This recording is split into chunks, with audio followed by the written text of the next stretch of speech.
Sinasabing ang Rally for Peace daw hakbang para pagtakpan umano si Vice President Sara Duterte sa issue naman ng accountability. Sino nagsabi niyan? RH12, Milky Rigunan. Manang Milky.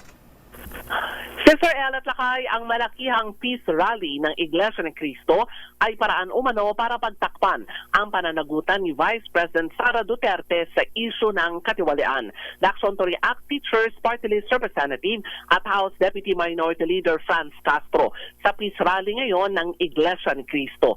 Ayon kay Castro, planado ang malaking pagtitipon para daw protektahan ang pangalawang Pangulo sa alegasyon ng questionableng paggamit ng 2022 at 2023 confidential funds ng OVP at ng Department of Education ng siya pa ang kalihim.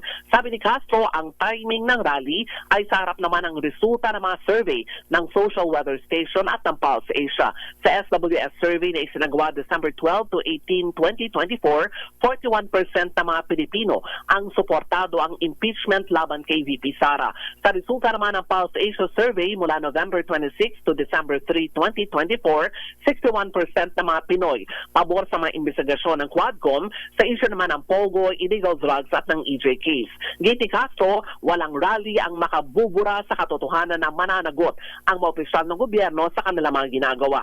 Anya, ang malakihang porsyento ng sumusuporta sa impeachment base sa resulta ng survey ng SWS ay humihingi daw ng hustisya at pananagutan at hindi political theatrics.